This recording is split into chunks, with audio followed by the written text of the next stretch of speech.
Hello दोस्तों, नमस्कार। कैसे हैं आप सब? आप सभी का स्वागत है परीक्षा मैनिया के इस ऑनलाइन प्लेटफॉर्म में। मैं हूं आपका दोस्त मंगलेश्वर सिंह। आज हम बात करेंगे जीडी के महत्वपूर्ण क्वेश्चनों पर, है ना, जो हिंदी सिलेबस द्वारा निर्धारित किए गए हैं। जल्दी से जल्दी चैनल को सब्सक्राइब कीजिए जो इस चैनल पर नए हैं, और अपने दोस्तों को ये वीडियो शेयर कीजिए। ठीक है, चलिए। उम्मीद है आपकी तैयारी बढ़िया चल रही होगी। हाँ, बिल्कुल बिल्कुल। हम क्वेश्चनों की बात करें, ठीक है। हाँ, देखिए यहाँ पे आपके उत्साह को बढ़ाने के लिए उत्साहवर्धक लाइन लगाई गई है। ठीक है, अच्छी लाइन है। जो अपने कदमों की काबिलियत पर विश्वास रखते हैं वही अक्सर मंजिल पर पहुंचते हैं। ठीक है, यहाँ पर कहना क्या चाहते हैं? जो अपने कदमों की काबिलियत पर विश्वास रखते हैं अक्सर वही मंजिल तक पहुंचते हैं। ठीक है दोस्तों, इसका मतलब है कि अपने अंदर आत्मविश्वास होना चाहिए, दृढ़ संकल्प। ठीक है, एक कहानी होगी, आप लोग कभी पढ़ना, डॉक्टर ग्लेन कनिंगन की, है ना। वो एक छोटा सा बालक था जो स्कूल में पढ़ता था। स्कूल में आग लगी और वहाँ के संसाधनों और कुछ सहपाठियों को बचाने के लिए खुद वो झुलस गया, है ना। उसका सपना था एक एथलीट बनने की, लेकिन वो दुर्भाग्यवश उसे लगने लगा नहीं बन पाएगा। परंतु डॉक्टर ने भी बोला कि नहीं, अब आप नहीं कर पाएंगे। अंततः वह दुनिया का सबसे बड़ा धावक डॉक्टर ग्लेन कनिंगन बना। तो ऐसी बात नहीं है दोस्तों, ठीक है, आप कर सकते हो।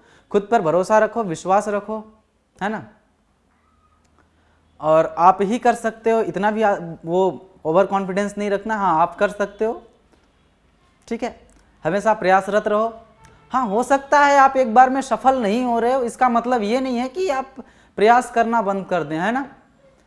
एक बहुत अच्छी लाइन है, जब नन्ही सी चींटी दाना लेकर चलती है, चढ़ती दीवारों पर 100 बार फिसलती है ना। ये हरिवंश राय बच्चन जी की है, शायद नहीं, कंफर्म। ठीक है, तो इन देखो, कभी भी हताश, निराश जैसे शब्दों का तो अपने जीवन में आने ही नहीं देना है। ठीक है ना।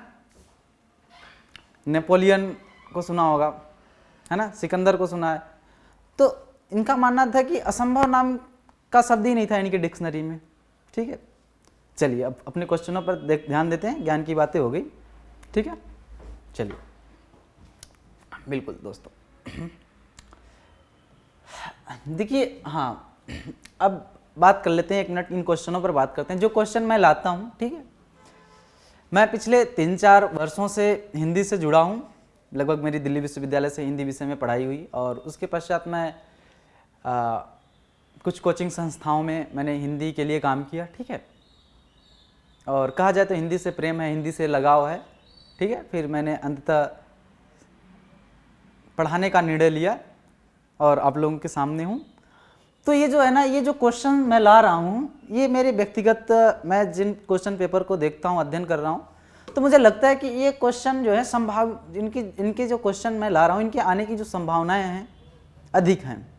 ठीक है, क्योंकि मैं पिछले पेपर देख रहा हूँ जो विभिन्न एग्ज़ाम में आ रहे हैं, है ना। हिंदी विषय के जो क्वेश्चंस हैं, जो एग्ज़ाम, चाहे वो स्टेट गवर्नमेंट के एग्ज़ाम हो गए, है ना, या फिर सेंट्रल गवर्नमेंट जहाँ पर हिंदी आ रही, तो उन क्वेश्चन पेपर का जब मैं अध्ययन करता हूँ, तो मुझे लगता है कि नहीं, इन क्वेश्चनों की संभावनाएं ज़्यादा हैं।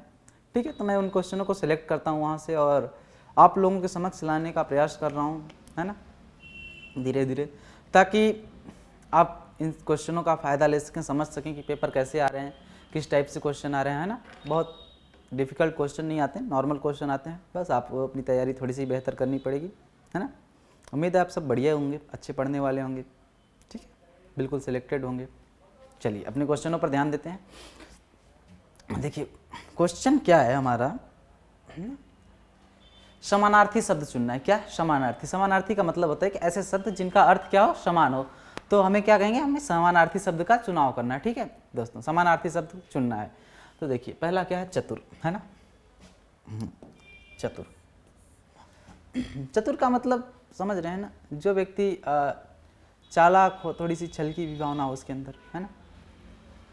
आप 2 मित्र जा रहे हैं, है ना, आपके मित्र ने बोला भाई पैसे नहीं है मेरे पास, तू मेरे पैसे देते, जबकि उनके जेब में पैसे थे, तो उनकी ये चतुराई हो गई। ठीक है, तो देखिए चतुर का समानार्थी शब्द क्या है, चतुर्थ, चरम, मंद और चालाक। तो मैंने बताया ना, ये क्या होता है, चालाकी होता है। ठीक, जैसे ये तो क्या होगा इसका उत्तर? चालाक। ठीक है,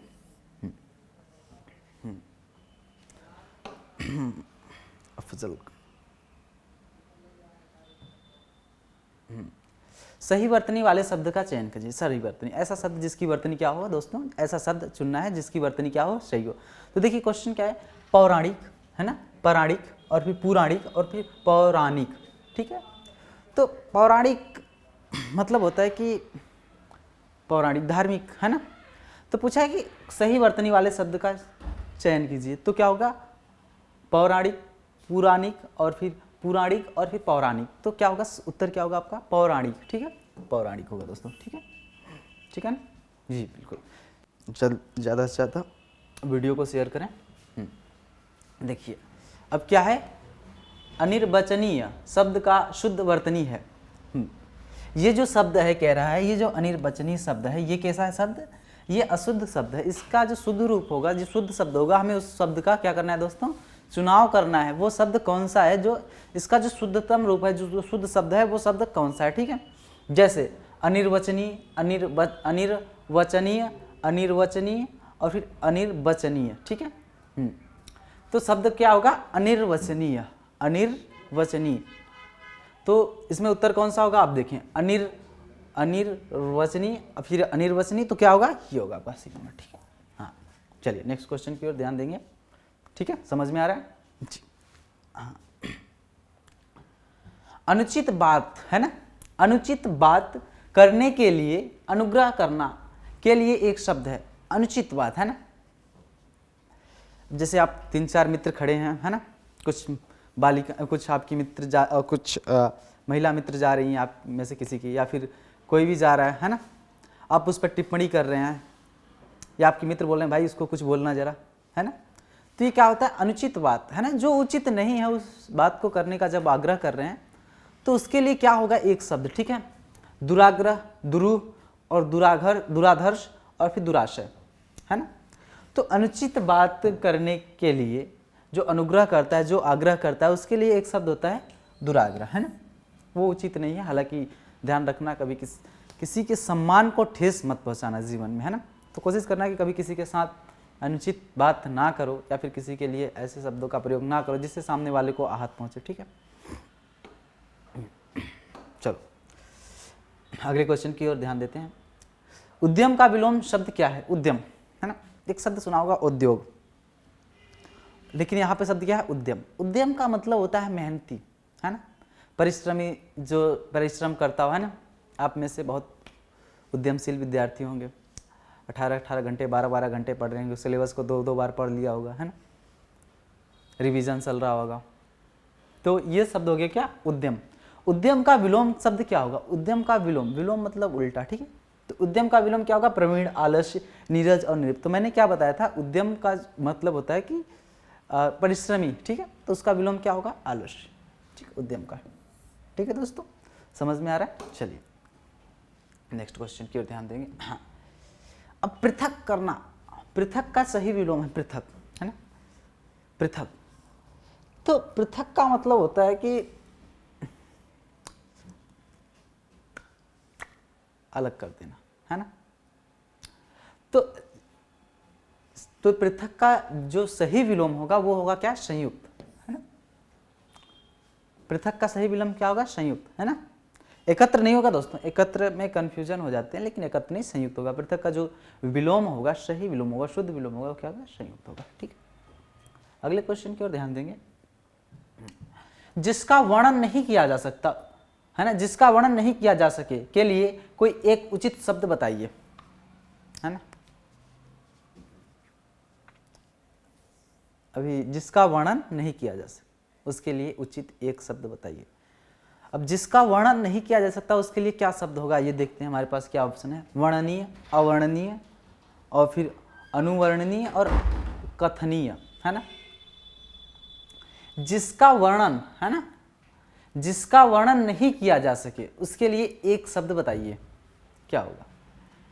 तो देखिए जिसका वर्णन, अब देखिए कोई बहुत विशाल का बहुत सुंदर चीज़ है ना, जैसे कोहिनूर, भारत विश्व प्रख्यात एक हीरा था, जिसके बारे में जो है हम नहीं बता सकते। उसकी कल्पना, उसके सौंदर्य के बारे में हम कितना बताएंगे, है ना। क्योंकि अब समझ रहे हैं विश्व प्रख्यात हीरा शायद अब तो लंदन के म्यूजियम में रखा गया है ना। तो जिसका वर्णन नहीं किया जा सकता उसके लिए एक शब्द क्या होगा, क्या होगा, अवर्णनीय। क्या होगा दोस्तों, है ना, जिसका वर्णन आप नहीं कर सकते अपने शब्दों द्वारा, ठीक है। हाँ, उपकार शब्द का विलोम, उपकार। उपकार क्या होता है, जैसे आप और आपके मित्र जा रहे हैं, या फिर आपकी फाइनेंशियल स्थिति सही नहीं है ना, आपके मित्र जॉब में हैं या फिर किसी भी क्षेत्र में, या फिर संपन्न परिवार से हैं, तो वो हर महीने आपकी कुछ में कुछ मदद कर रहे हैं, वो क्या हो गया, उपकार हो गया, ठीक है। और उपकार का जब विलोम होगा तो क्या हो जाएगा, विकार, अनुपकार, अपकार और तिरस्कार। क्या होगा, उपकार का विलोम क्या होगा, अपकार होगा दोस्तों, ठीक है। उपकार का विलोम क्या होगा, अपकार होगा, ठीक है दोस्तों। चलिए आगे देखिए, ध्यान देते हैं। जो ईश्वर में विश्वास रखता हो, है ना, क्या, जो ईश्वर, जो भगवान में विश्वास रखता है, जो मानता है कि नहीं ईश्वर है इस दुनिया में, है ना। बहुत से लोग ऐसे होते हैं जो नहीं मानते हैं, वो कहते हैं ईश्वर नहीं है, विज्ञान है, ठीक है। तो क्या कहा जाता है, जो ईश्वर में विश्वास रखता है उसके लिए एक शब्द क्या होगा, वास्तविक, नास्तिक, सात्विक और आस्तिक, ठीक। जो ईश्वर में विश्वास रखता है उसके लिए एक शब्द क्या है, आस्तिक है दोस्तों, है ना। वो मानता है कि नहीं इस दुनिया में भगवान एग्जिस्ट करता है ना, भगवान के होने से ही हम हैं, ठीक है। तो वो क्या हो गया, आस्तिक हो गया। और आस्तिक, ये क्या हो गया, ये नास्तिक, आस्तिक का, है ना। जो ईश्वर में विश्वास नहीं रखता उसका मानना है कि नहीं भगवान नहीं है, भगवान नाम की कोई वस्तु नहीं है इस संसार में, ठीक है। हाँ, जो बिल्कुल ही ईश्वर के पक्ष में नहीं है वो क्या हो गया, नास्तिक हो गया, ठीक है दोस्तों। चलिए अगले क्वेश्चन की ओर ध्यान देंगे। वर्तनी की दृष्टि से शुद्ध शब्द है, ऐसा शब्द जो वर्तनी की दृष्टि से शुद्ध है ना, क्या है, शुद्ध शब्द।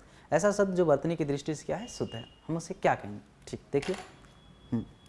वर्तनी की दृष्टि से शुद्ध शब्द है परीक्षा, परीक्षा, परीक्षा और फिर परीक्षा, है ना। तो वर्तनी के दृष्टि से, जब वर्तनी की दृष्टि से हम शुद्ध शब्द की बात करेंगे तो क्या होगा आपका, परीक्षा, ठीक है। क्या होगा, परीक्षा। वर्तनी की दृष्टि से शुद्ध शब्द परीक्षा, ठीक है दोस्तों। अगले क्वेश्चन की ओर ध्यान देंगे, ठीक है। अभी अभी जन्म लेने वाला, इसके लिए एक शब्द है ना। आप लोग अक्सर सुनते होंगे, है ना, नवजात शिशु। तो नवजात का मतलब होता है कि बिल्कुल जन्मा बच्चा, है ना, अभी अभी जन्मा बच्चा, है ना। तो नवजात, तो अभी अभी जन्म लेने वाला, इसके लिए एक शब्द बताइए, जन्मा, नवजात, जन्मजात और अजन्मा, है ना। अजन्मा नहीं होगा, क्या होगा, नवजात, है ना, जो अभी अभी जन्म लिया। उस बच्चे के लिए कौन सा शब्द प्रयुक्त करते हैं, सॉरी, नवजात, है ना, नवजात मतलब जो अभी जन्म लिया हो, ठीक है। चलिए, हाँ, शत्रु,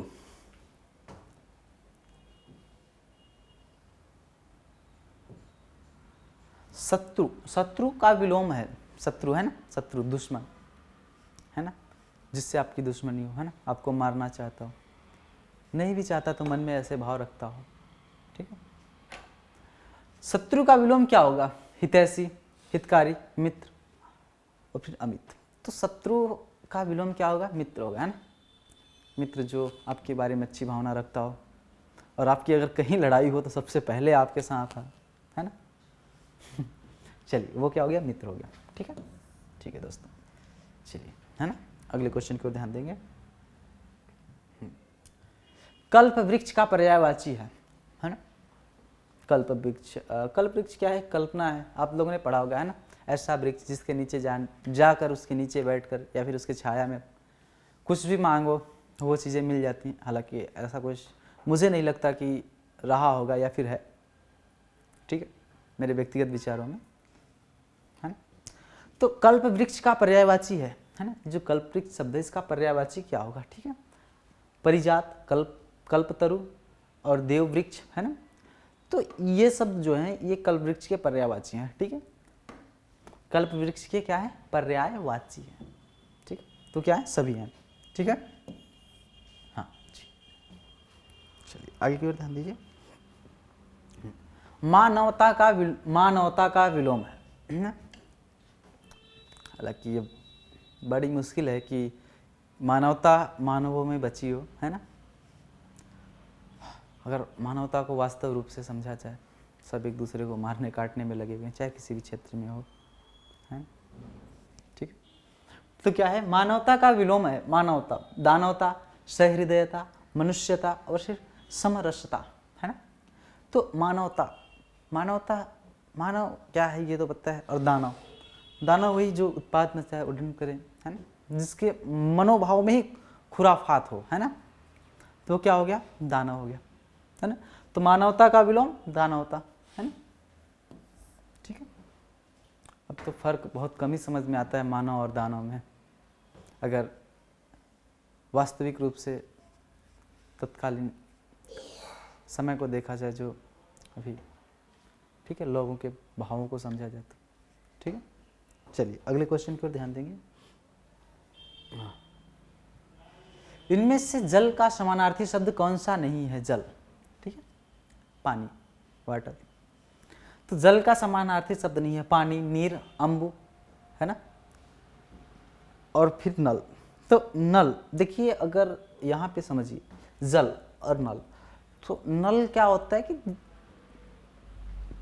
मानव निर्मित संसाधन है जिससे हम जल को निकालते हैं, है ना।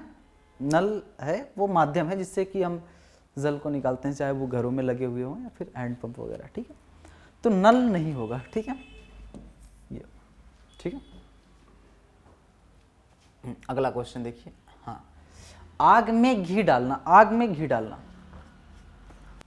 मुहावरा का सही अर्थ है ना। दो लोग लड़ाई कर रहे हैं, आप बढ़िया खड़े हुए, दो चार शब्द बोल दिए, सामने वाला डांक गया, हाँ भैया ये सही बोल रहे हैं, उसको दो तीन झापड़ और लगा दिया, है ना। उनकी आपस में चली रही थी लगभग सही साठ स्थिति, लेकिन आपने क्या किया, कैटालिस्ट, उत्प्रेरक का काम कर दिया, है ना। तो आपने क्या किया, आग में घी डाल दिया, है ना। तो आग में घी डालना मुहावरे का सही अर्थ क्या, हवन करना, देवता को प्रसन्न करना, क्रोधी को और अधिक उत्तेजित करना, है ना। मैंने बताया ना, वही आग में घी डालना, कैटालिस्ट का काम कर दिया आपने, उत्प्रेरक का काम कर दिया, है ना। तो अब क्रिया और जल्दी है ना, रिएक्शन फास्ट कंप्लीट हो गया, है ना। तो क्या, क्रोधी को और अधिक उत्तेजित करना है, आग में घी डालना मुहावरे का अर्थ, ठीक है। चलिए अगले क्वेश्चन को ध्यान देंगे दोस्तों। तिमिर का पर्यायवाची शब्द है तिमिर, है ना। तिमिर का मतलब होता है अंधकार से।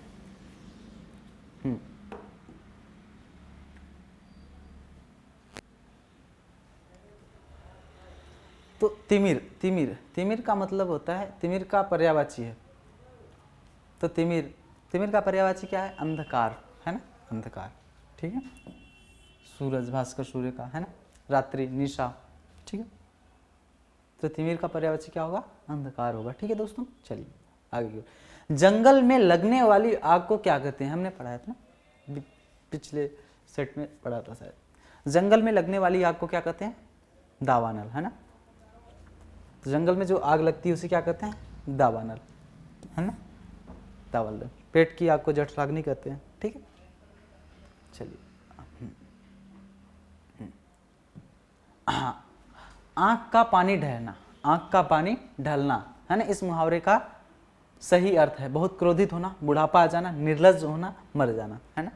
आँख का पानी ढलना, है ना, आँख का पानी ढलना मुहावरे का अर्थ होगा निर्लज्ज होना, है ना, जो सब बिल्कुल ही जिसके अंदर लज्जा नाम की चीज़ नहीं है, निर्लज्ज, है ना, आँख का पानी ढलना, ठीक है दोस्तों। चलिए अगले क्वेश्चन करते हैं।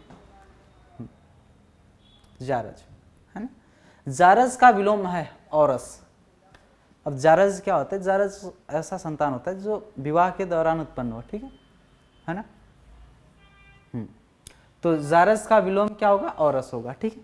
दत्तक मतलब गोद लिया हुआ, ठीक है, समझ रहे हैं, दत्तक गोद लिया। तो जारज का विलोम क्या होगा, औरस, ठीक। ये हो गए हमारे 20 क्वेश्चन कंप्लीट, ठीक है दोस्तों। ये महत्वपूर्ण क्वेश्चन है जो मेरे पिछली रिसर्च द्वारा मुझे ऐसा लगता है कि इन क्वेश्चनों की संभावनाएं ज़्यादा हैं पेपर में आने की, ठीक है। तो मैंने इन क्वेश्चनों को सिलेक्ट किया है, उम्मीद है कि इन्हीं में से आए तो आपके लिए ज़्यादा सरल होगा, ठीक है। चलिए, चैनल को ज़्यादा से ज़्यादा शेयर करें हमारे वीडियोज़ को, ठीक है। जो चैनल में पहली बार आए सब्सक्राइब करें, ठीक है। चलिए, धन्यवाद।